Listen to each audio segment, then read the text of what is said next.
It is my honor to moderate this conversation. How many Karate Kid fans do we have in the room right now? Woo! I need to fill a little bit more than that. How many Karate Kid fans do we have in the room right now? Woo! Ladies and gentlemen, I need y'all to show some love. Make some noise for Mr. Ralph Macchio!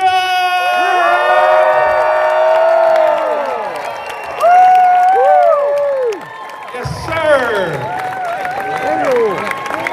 Listen. Turn your flashlights on so we can see how deep you guys are in there. We can't see anything from the stage here. Throw your lights on. Look at that. Wow, look at that. The stars have come out. My hydration from I stink at the altitude the first day. So if I fall out of the chair, it's no problem. Okay, fair. Anyway, thanks for having me. Great to see you guys. Absolutely. Good to be back in Denver. Yes. Sir, it is truly an honor to be up here with you. I don't even know if you understand the impact that Karate Kid has had on like society, okay? This is not just pop culture, this is life. And the range of impact that it has had on so many people's lives is huge. When did you realize that you were part of something that important? That's a good question. There were certain markers of when I sort of felt that.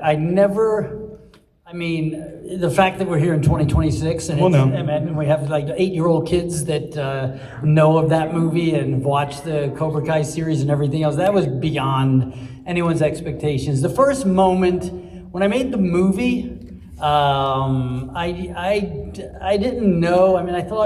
I knew that Pat Morita and I had a special kind of chemistry, and without him and his performance, I don't think we'd all be here talking about this. Very true. So respect for the great Miyagi. That's the secret sauce of this whole franchise, you know.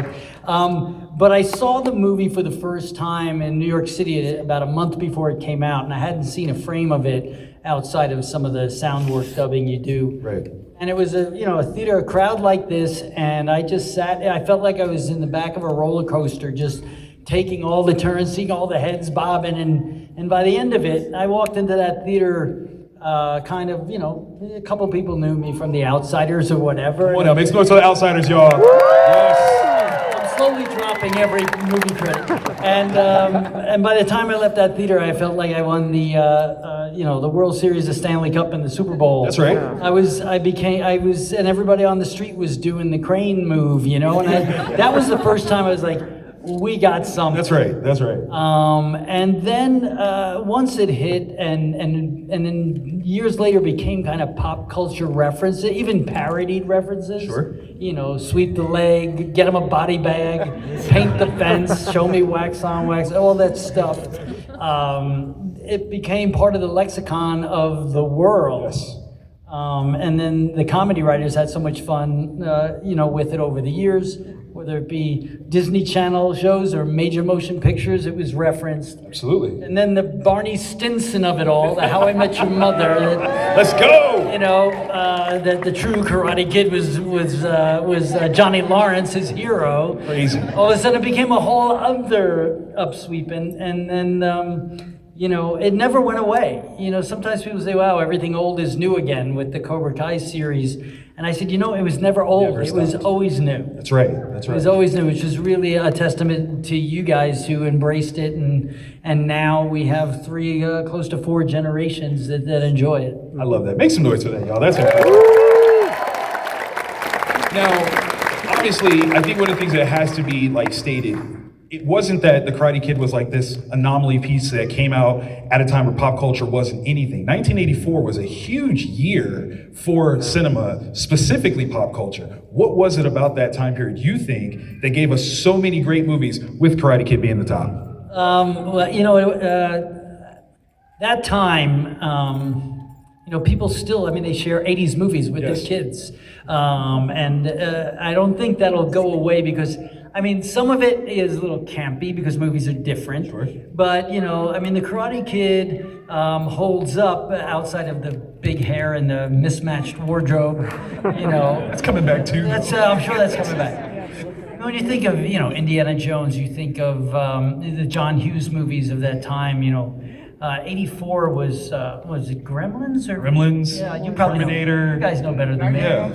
Yeah, and Ghostbusters was the same summer. And around Elm Street, like yeah. bajillion things. Those, I mean, the themes were human, but the stories were bigger than life.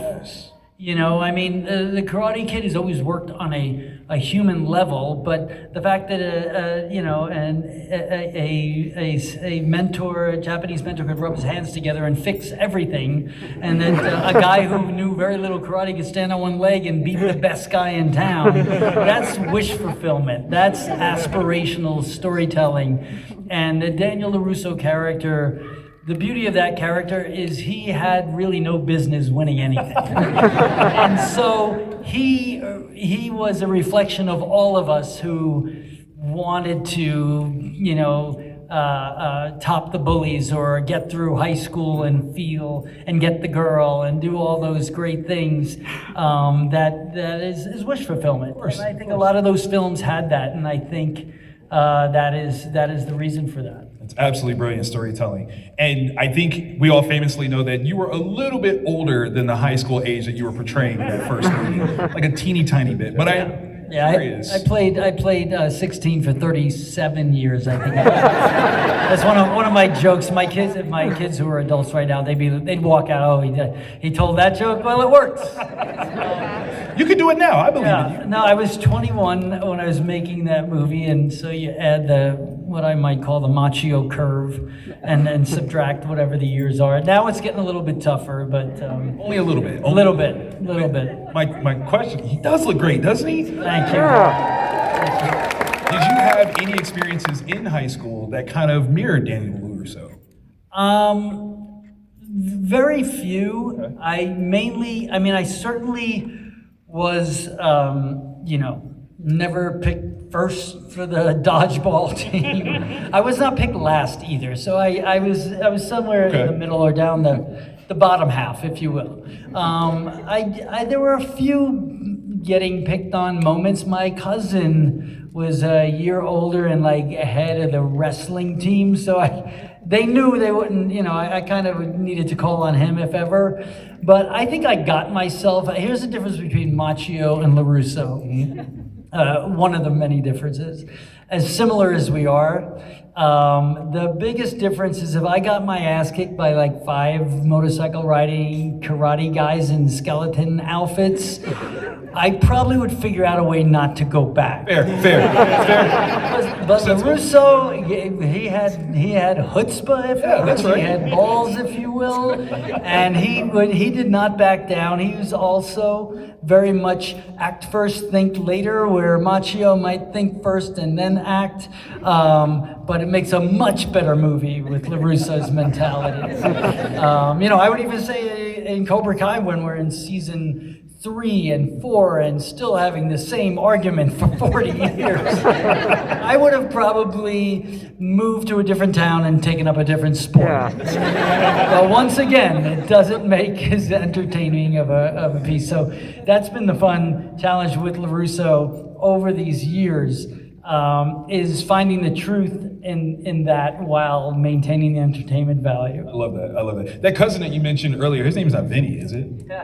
He wasn't. His name was Sal, or is Sal, which is close. It is close. Like that's Salvatore. Oh, yeah. Okay. So, but my cousin Vinny, yeah, that I call the late for dinner movie. If that's on, you're gonna be late for dinner. Absolutely. Literally one of the greatest movies of all time. It's really fun. It's phenomenal. Now, yes, you can clap for my cousin Vinny. Please. Now, this might be a slightly blasphemous question, but out of the series, what was your favorite movie? Out of the Karate Kid series? Yes. The original film. Okay, I mean, it's not even that's where all the magic happened. That's where those, the father-son, mentor-student overcoming obstacles, those pieces of soulful magic, learning Miyagi's backstory in World War II and the internment camps and all that depth that was behind the popcorn movie that, where you take that wisdom and pay the legacy forward. So, I mean, the Karate Kid 2, I feel, did a very nice job of exploring a different culture and bringing us to a different place. Karate Kid 3, I always felt at the time was a retread and felt like a not as good version of the first movie, and then kind of, but if it wasn't for Karate Kid 3 and Mike Bad Boy Barnes and Terry the Psychopath Silver, we would have never been able to fulfill 6.5 seasons of material for Cobra Kai. So true. So true. Even the stuff that I thought was a shortcoming paid dividends later, and that's why the whole thing has been blessed from some Miyagi spirit above. I love that you just described like that is the Miyagi-Do way. You're like, oh, we did this thing again. You're like, just wait. It's gonna come back. Right. So the first 15 years of your life, I don't know about you guys, but we're always thinking back to those times. Nothing resonates more than your childhood. That's right. And so I wanted to explore who his father really was, or him go back to his father's and meet, peel the onion of who this kid was up until age 15.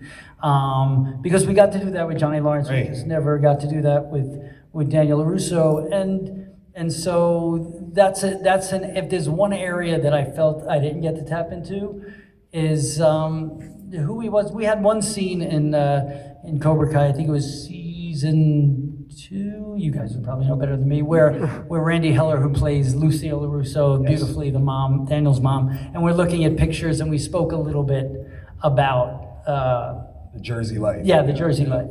But it was kind of scratched the surface. I would have loved to do a deep dive into the house that he grew up in, the streets he walked, and maybe visit his dad and hear about that or see something. We're going to build totems to the Netflix gods that we can get that to happen. I think we just need a little bit of time. Like I think, with Cobra Kai landing, the Karate Kid Legends, the studio wanted that movie out last summer. I would have rather that movie come out now. Some room.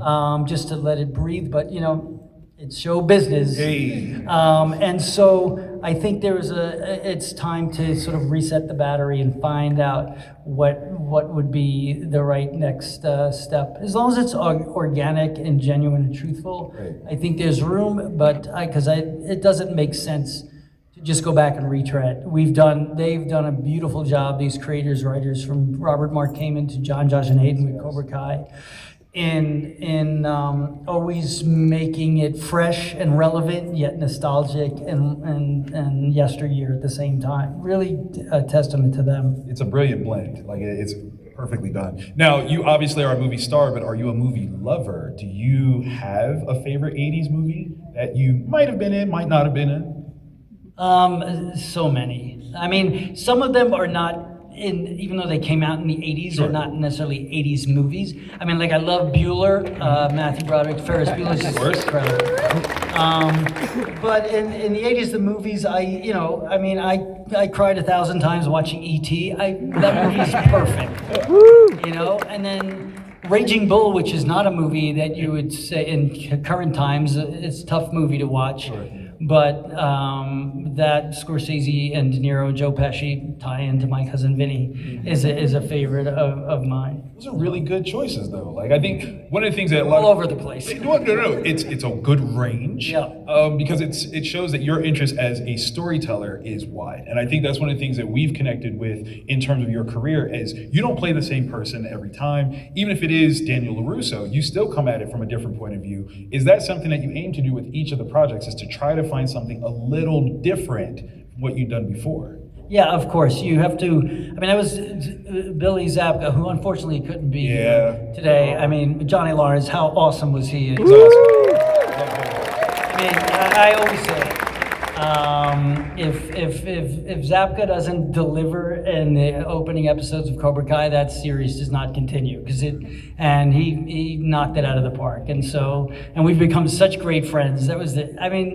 If you told me in '84, I think at the end of the Karate Kid movie, I said, well, thank God I never have to see that guy again. And we're like best friends and share stories as husbands, fathers, and it's been a wonderful, wonderful journey. But we spoke, before we started shooting Cobra Kai, I was like, how do I do this now? How do we play these guys? And it was, it was not much different when we went into it. The same kind of openness to the character, but there was wisdom and time and life lived, so that was added. So time and experience became part of the new way of playing the role. So they were different characters, even though they were the same guys. Now they kept writing us exactly the same, because it's such fan, what's the word? Fan service. Yep. Yeah. Yep. But that balance, and there's the balance word, first balance of the day, finding that balance between fan service and forwarding a story is what was, that line was so well navigated. Brilliantly done, brilliantly done. Clap for that, please. We actually had a couple of pre-submitted questions from fans and just want to see if we can knock these out. This one's a great one. What moment best defines the spirit of Karate Kid for you? Wow. There's so many options for great answers. Sure. But I will go with it may not be the most exciting answer, but it's the foundation and the genuine truth of it is where it lies for me. And it's in the line when Miyagi gives, in the first movie, in the original, when Miyagi gives Daniel the 47 Ford convertible, and he turns to him and says, "You're the best friend I ever had." That's kind of resonates across, whether it's Miguel to Johnny Lawrence, whether it's Samantha to her father. We never let go of that foundation of I needed you at this time, and we've shared this experience, and it's the void of, in that case, is a fatherless teen. So we all could kind of, it connects on a human level. Very much so. Very much so. It connects on a human level. I love that.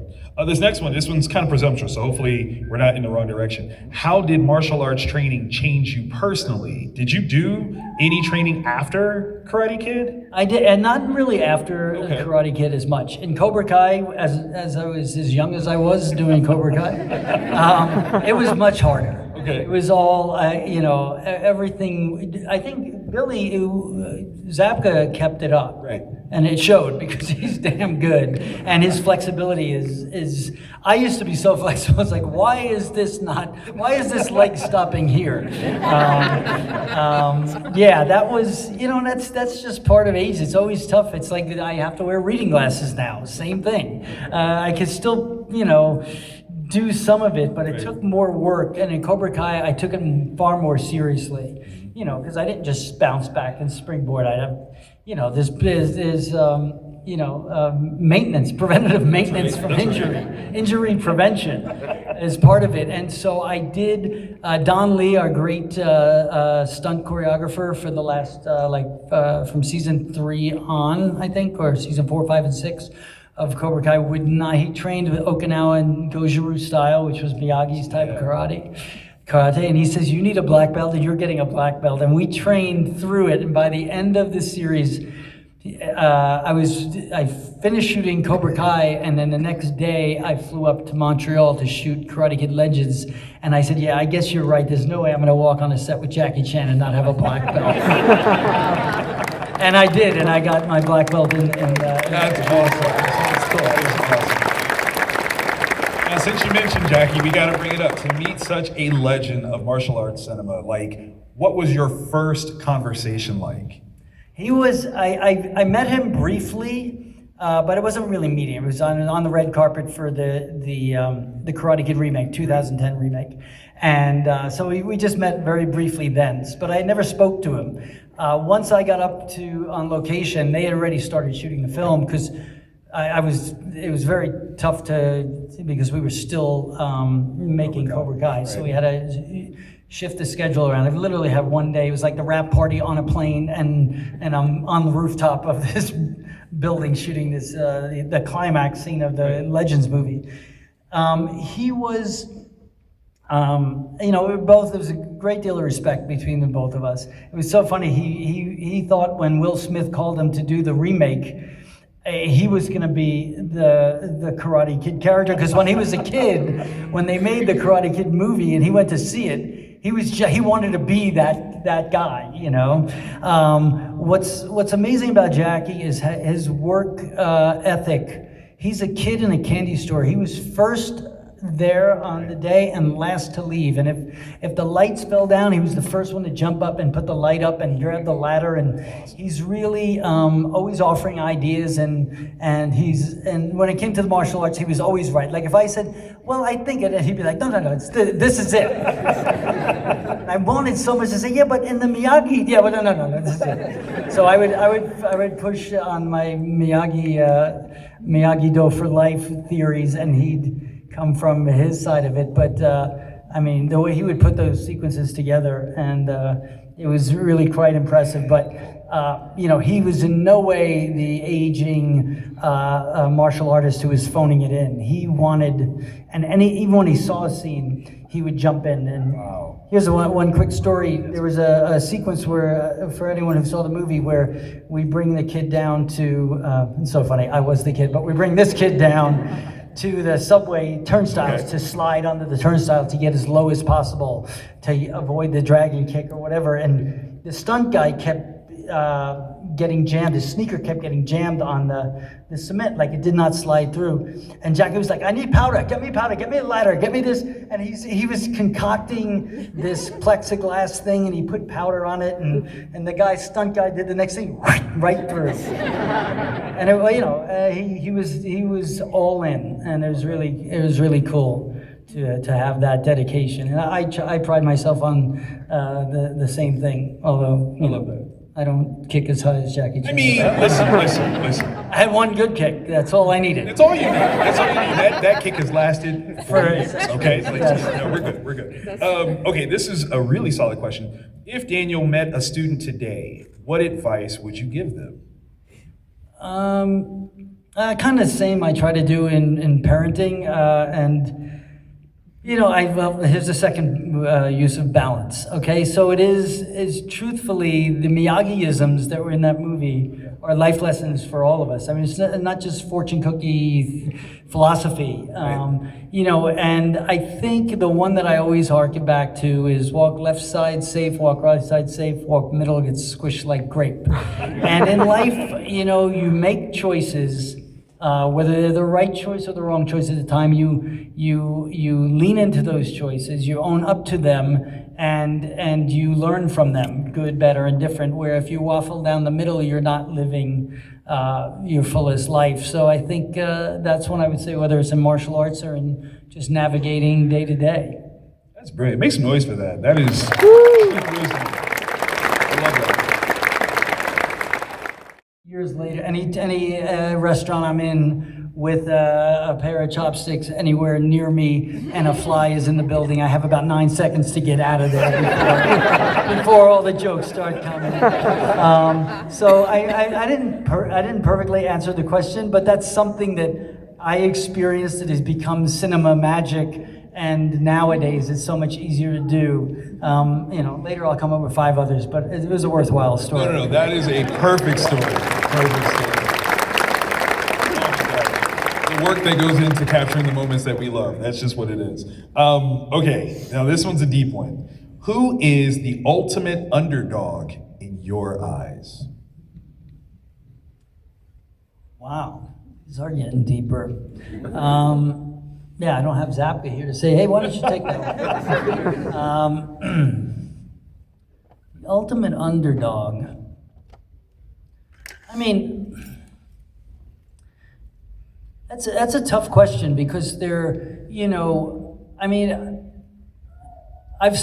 think we all, or maybe there's certain that don't, like even the bullies of the world, there's a whole psychology to that on why that comes from insecurity, it comes from all, so there's struggles there and so there's an underdog underneath the bully at times, otherwise why would you choose that path? Right. I think that, Daniel LaRusso I'm always associated with. Johnny Cade and The Outsider. All those guys in The Outsiders were underdogs on the social class, because you're less than, you don't have the money, you don't have the fancy cars, or you come from a broken home. Right. I think, it's tough to put a pinpoint on that. Cinematically, Rocky Balboa. Pretty good one. Is a pretty good one. That was my generation growing up with that guy just getting a shot at the title. He didn't win in the end, right, but he won personally. That's the brilliance of that.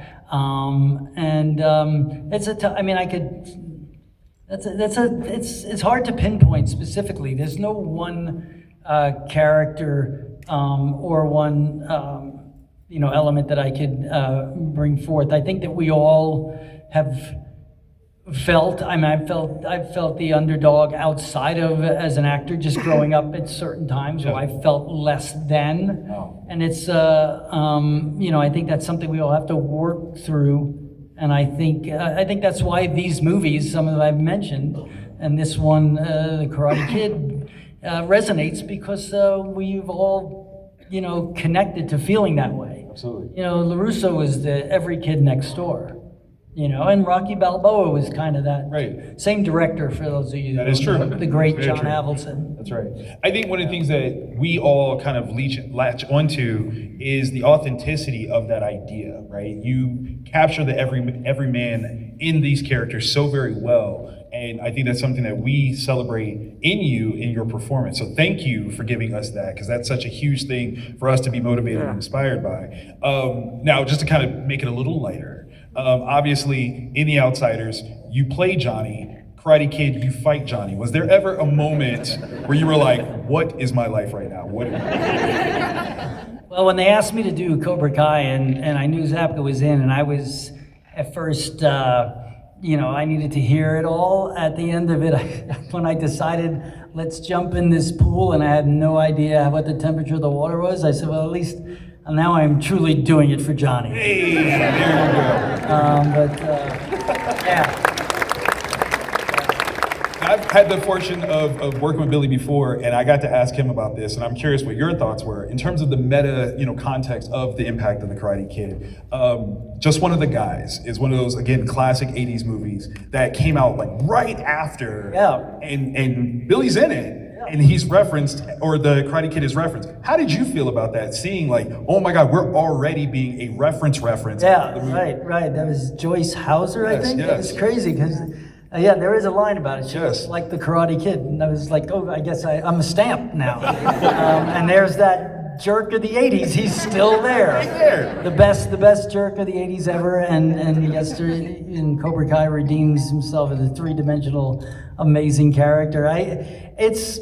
Like I mentioned earlier, the pop culture references in movies and the Miyagi references you still hear today. And sports, forget it when you watch the game. Anyway, a tennis player the other day, the French Open's going on, guy had a headband. He's like, Ralph Macchio out there. I was like, I was sitting with my wife, I heard my name. There's a guy with a headband on. That's it. You just, and it's in sports like crazy. I think it was the Colorado Avalanche, shall I say. I know it's a tough loss. I was rooting for them. We had Brock Nelson with the New York Islanders, so I was rooting for Colorado. I was hoping to go to Game 5 yesterday when I got here.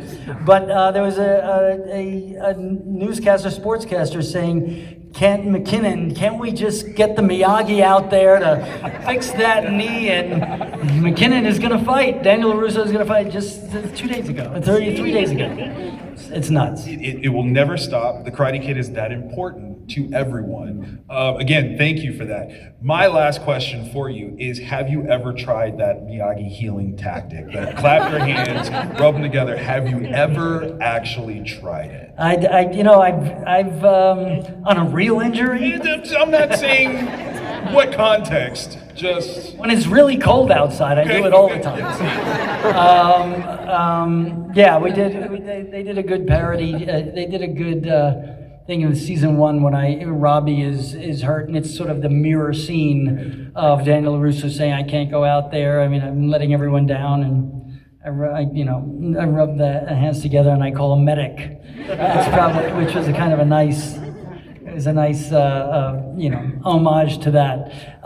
No, I'm not so sure it would work, but neither would the crane kick probably, but God knows we gotta believe, man. You gotta believe. I don't know, man. I think if you specifically did the crane kick, it would work. Yeah, I don't know. Okay? You could, somebody be like, "Give me your wallet." You just put your hands up. No, wait, never mind. It would draw probably a few photographs, I'm sure. But, yeah, no, that's funny. That's funny. Ralph, thank you so very much Thank for you, joining guys. us this afternoon. Awesome. Thank you. Denver, make some noise one more time. Oh,